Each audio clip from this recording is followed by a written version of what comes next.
How we getting on, people? Luke and James here from LAGFX. We're back again with another trading couch video. Today we're going to be talking about mental health. So we're going to take a sway away from forex and actually talk about something a bit more generic, something people can actually relate to. I think mental health is something the majority of people go through at a time in their life. So yeah, it would just be good to touch base and just have a talk about it. I mean, there's going to be no structure to this because we don't want to sit and have points to talk about. We want it to be raw and honest and just give our take on things. And I think by the time this video goes out, we're going to be rearing up to summer. So I think that's where I'm going to start in terms of like the effect it has on your mental health, like preparing for summer, because everybody has this outlook, especially when you're especially when you're young, you have this outlook. It's like summer is the time. I know a lot of people, it's like summer's the time, you're gonna meet new people, have fun, party, do all of this different stuff. And this preconception, and it's not just from like an individual thing, it's everybody around you, especially if you're in school, college, university. It's like all the people around you getting hyped, fueling this idea and this ideology that summer is going to be the one. And then it turns out that like this whole build up, like, I mean, we're the same obviously with the gym. We're cutting for summer.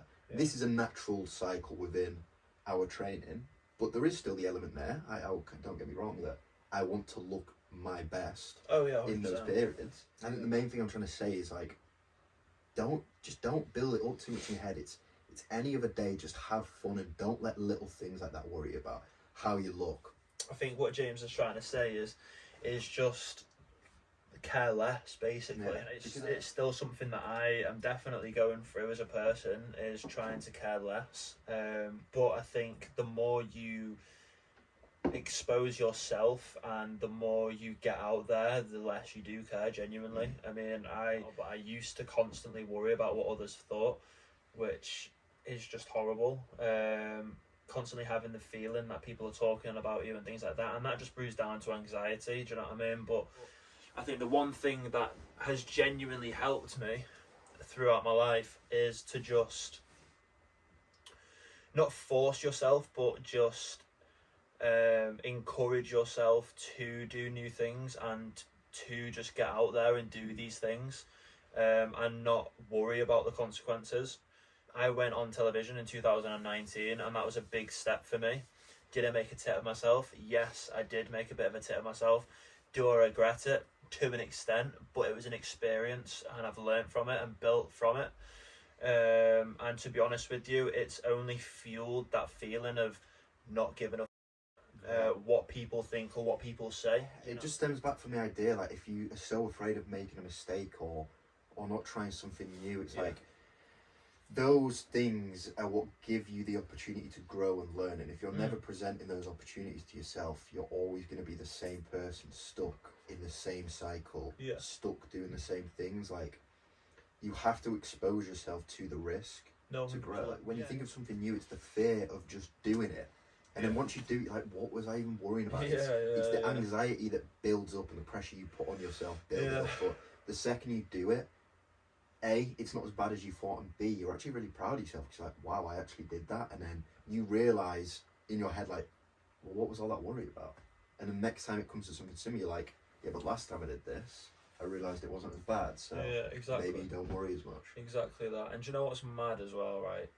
Like, people are so caught up in other people's business. Like, it's untrue. It's mad, isn't it?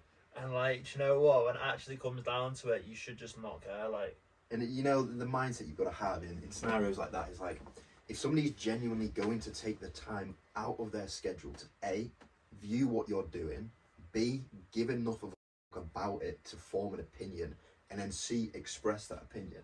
That's a lot of energy and time.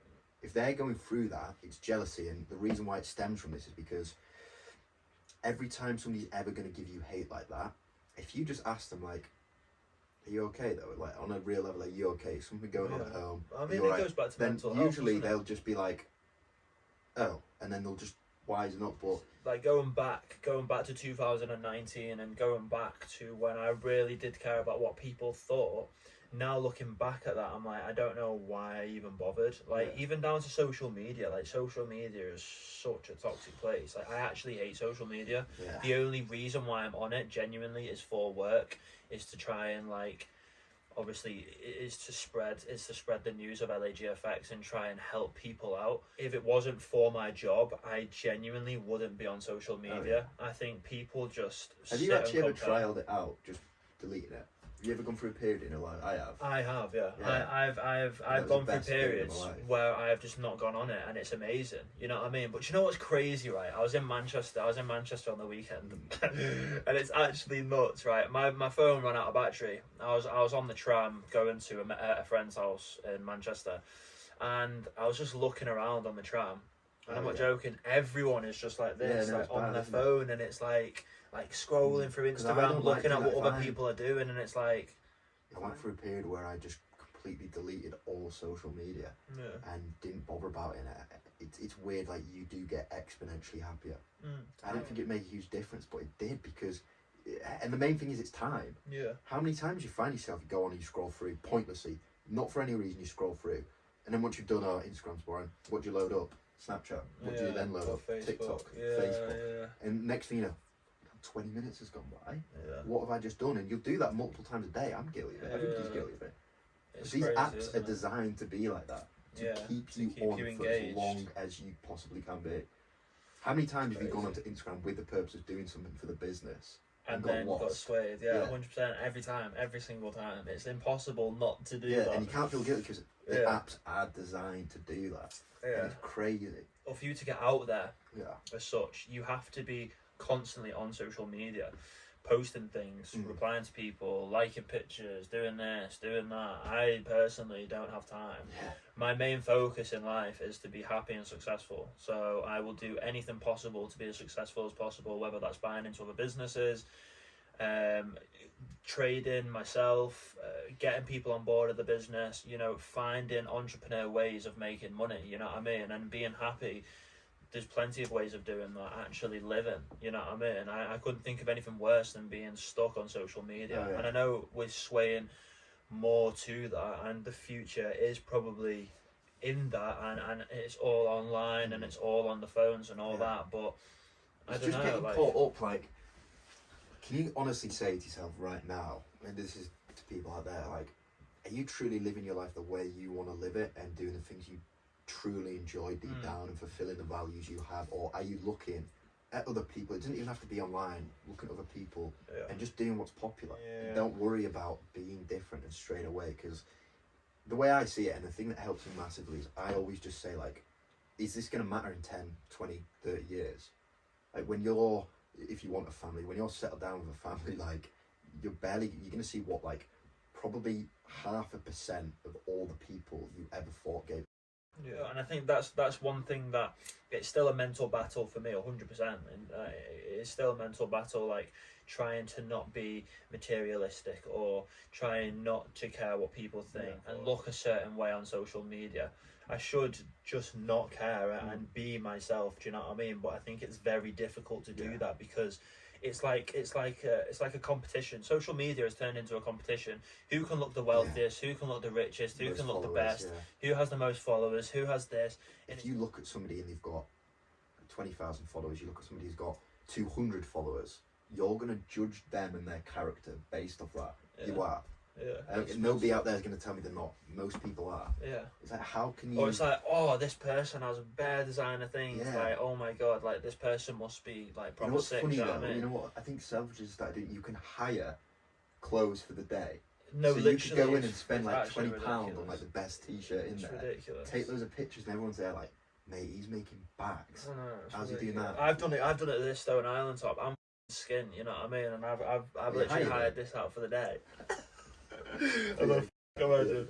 No, but you know what I mean? Like, I know I'm sat here like saying like, oh, designer, acting a certain way, and I'm sat here in a Stone Island top and expensive jeans. But in all honesty, like, it really doesn't matter. Like, it's going back to mental health. Like, I think people just need to give less of a. Do you know what I mean? Genuinely, like, care less. You know what, I don't think it's even about caring less. I think it's about changing what it is you care about. Yeah. Everybody has core values that they live by. Whether it's like you want to be a respectful person, whether you want to be rich, like there's these things that everybody has defined in them. It's like you set your own moral codes, don't you? Like you set what's good, what's wrong. And it's about really defining what your moral codes are and sticking to them.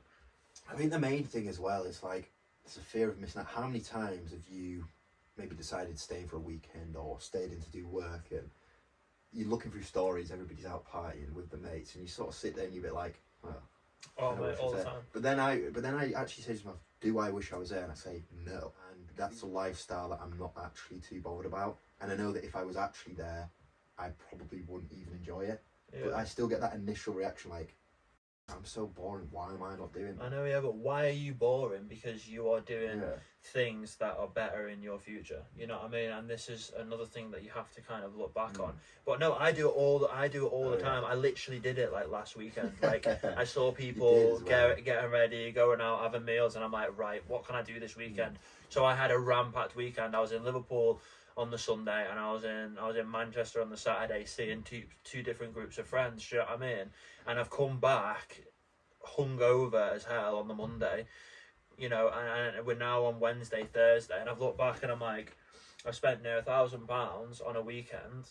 That's what hit me the most with drinking. It's like almost saying like risk to reward. Like, yes, you get a good night for a couple hours, but after that, like, it can throw my entire week off. Just from drinking on the weekend, it can throw my entire week. Yeah. And, like, you know, there's a cost as well, everything, and like, is it really worth it? Yeah. No, well, that's it, exactly. It's just a madness, isn't it? But then that just goes back to like the fear of missing out. It's like, if I don't go, then one, I'm going to look boring. Two, I've missed out on a fun night. You know what I mean? But like, in the grand scheme of things, it's like, if you really don't want to go, or like if you know what I mean, like if you've got other priorities and other motives in life, then you shouldn't have to worry about missing out on things. Once you're in that lifestyle, it's so hard to get away from it. If you're somebody who typically does go out a lot, it's so hard to stray away, because your entire circle at that point is filled by people who do that. Yeah. Everybody around you is asking you, come out this weekend, do you want to do this, do you want to do that? And I think that's the hardest thing about changing your lifestyle, or what I did when 100%. coming to this. It's like, you have to completely reinvent a new circle and surround yourself with new people. But I mean, I think that's part and parcel of how to better yourself and better your mental health as well. Do you know what I mean? I think if you are surrounded by the right people, the people you want to be surrounded by in terms of you growing as a person and prospering in life, then you are going to notice a massive difference in terms of your mental health and the success in your life. You know what I mean? I, for a very long time, was surrounded by the wrong people. You know what I mean? When I was younger, I was surrounded by the wrong people, and I was very easily influenced as a young lad. You know what I mean? I was up to no good and doing things I shouldn't be doing. And as I've grown older, my circle has got smaller and smaller and smaller, to the point where I have a handful of very close friends that I will spend my time with. Now, it doesn't mean to say I'm not friends with other people and I don't socialise with other people. I socialise with a lot of people and I have a lot of other friends. I just don't tend to spend a lot of time with them. It's just when I do have a blowout and I do want to go out and see those people, I go and see those people. But when it comes to actually grafting and moving forward in life and growing as a person, I tend to just stick around those small group of people, those people that are on that same grind as me. You know what I mean? And I think it's just about adapting to your surroundings and the people that you have around you. You know what I mean? Over the course of my forex career, I have found so many friends within this field, and it's amazing. It's amazing to be able to speak to these people and have them what's the word, like, motivate you. You know what I mean? It's so nice. Like, if you are just following like 1,000 people that you don't even know that are going on the piss every weekend and doing this and doing that and doing balloons in the car and or sniffing drugs on a weekend or whatever, that's what you're seeing. That's, you know what I mean? I think at the end of the day, I think you just need to to better yourself in terms of mental health and prospering as a person, I think it's important to have a select few people that you're surrounded by, people that motivate you and are on that same wave and journey as you. Take some time away from social media when you need to. I think it can be quite a toxic and horrible place from time to time, and care less, or like you said, change what you care about. You shouldn't care what people think. If you want to do makeup, do makeup. If you want to do this, do that. If you want to start YouTube, start YouTube. If you want to start a new venture, start it. You shouldn't care what people think. It's at the end of the day, like, a lot. I find this in a lot of people, which is quite funny, because I'm actively pursuing my goals in life and sort of got onto that track. It's like, I always ask people I know, I'm like, what do you actually want to do? And they'll typically say just a generic job. I'm like, no, what do you actually want to do? And everybody has this thing that they've caved up inside that they desire to do that strays away from the path, and you really have to pull it out, because so many people are afraid to say, like, that's what I really want to do. When they say that, I'm like, let's get you started. Let's just do it. Why are you going to let people's opinions stop you from fulfilling a happy, genuine life where you feel like you have lived the life you want to live? Exactly. And isn't it crazy, mental, isn't it? When you so actually much, think about it, and I fall into the trap myself. Well, I fall into it, and like it's actually so mental when you think about it. Like, genuinely, like, I've got a friend, Josh. I love him to bits. One of my best friends. He has an amazing talent with art, like, genuinely, and he loves his trainers. So I've said to him for months and months and months and months, start designing trainers, start putting your artwork on trainers and sell them on for profit, whatever. But he's scared to do it. It's like he's scared what people think, that he's trying something new. And it's like, why should you care what people think? Just do it, you know what I mean? I've got so many friends that want to go and do these things, want to be hairdressers and da-da-da, but they're scared what people are going to think, do you know what I mean? And you think at the end of the day, you're going to be at a point where you're on your deathbed and you're going to think, like, was it all really worth it? Was it worth me worrying pointlessly over something that now means absolutely nothing to me? When I could be sat here saying, you know what, I'm satisfied with the life I lived. I mean, without blabbering on too much about social media and mental health, I think we are just going to round up the video here. We hope you've enjoyed watching, just sharing our thoughts on social media and the impacts that it has on people's mental health. I've enjoyed talking about this subject, and I think in the future we might sway away from forex related topics and talk more about generic things that other people can relate to. I think it's nice to kind of have that spin-off and that change from our channel. Thank you guys for watching. It's been a pleasure. It's been me and Luke. It's been a pleasure. Me and James here on the trading couch. We will see you guys in the next one.